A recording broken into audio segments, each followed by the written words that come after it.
just thankful, especially at this time, a week before Easter, when we celebrate the empty tomb and a risen Savior, what this cross truly stands for.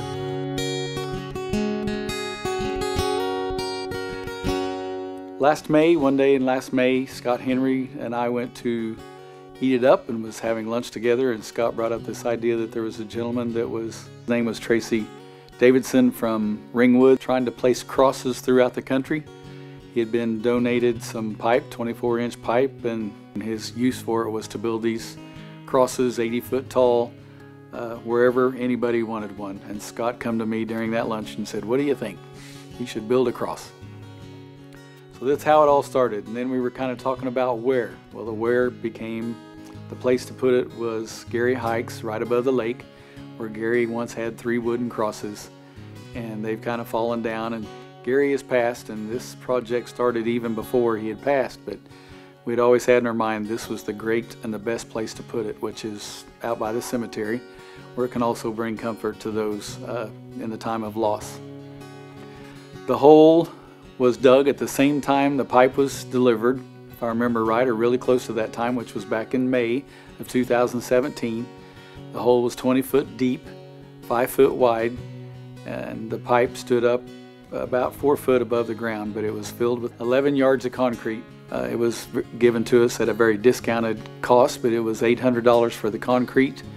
That is pretty much the only expense that we had in it. Everything else was donated. I've been told usually it would take about $5,000 to put one of these up, but that is the only expense that we had because so many people were willing to participate and donate to make this happen. It was just time to move forward. Let's get it done. There was a lot of welding that needed to be done, which Mark and Scott Henry, they're both welders. We had to have Jimmy Hawk build the pattern for us to cut the saddles to where it would weld up. Cody Miller, Coy Riddle, and Travis Davis, all 3 of those guys welded and put several passes. Did a great job of putting the cross pieces together. Besides that, there was, of course, going to be the painting. Sherman Williams and Enid got the paint donated from them, which we appreciate so much. And Mark Henry and Scott and Cody all shot it one Saturday afternoon. Just not paint, but it's got 2 parts epoxy to it that should withstand the weather and look nice for a long time to come. Standing it up was going to be another big feat for all of us, and looked forward to getting it up.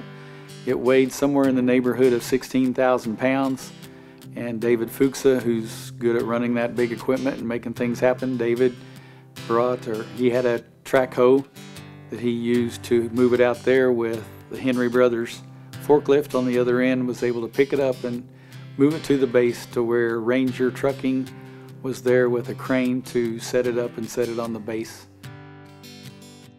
The overall height is 86 foot with a 40 foot span. Again, through this whole process, people have been coming up to me and wanting to be a part of it in any way, and especially financially. There's been people that have just been more than willing and wanting to know what it's cost to putting it up. Farmers Electric, Caleb Laddick has already donated the lights and going to help get power run to it so we can get lights on it. It'll be lit up during the night. And the money just keeps coming in, so we've seen it done at the Mercy House in Enid, where another one stands. They've got a prayer plaza at the bottom with their stone rock wall around it.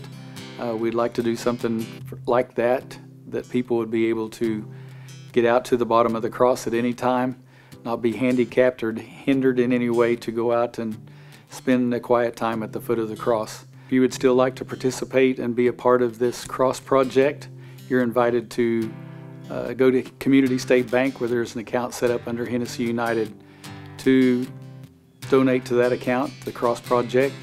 Again, we appreciate everybody that has participated in this journey of the cross that we're all going to be able to enjoy for many years to come, that there is no community without unity.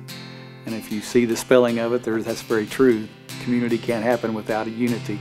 So in this project, I've definitely seen that, felt it, sensed it, that this is something that this whole town together, regardless of what church, what faith you are happy to see this cross standing, and will stand for a long time for us all to enjoy and be a reminder to us that we are all unified by our faith, whatever it may be.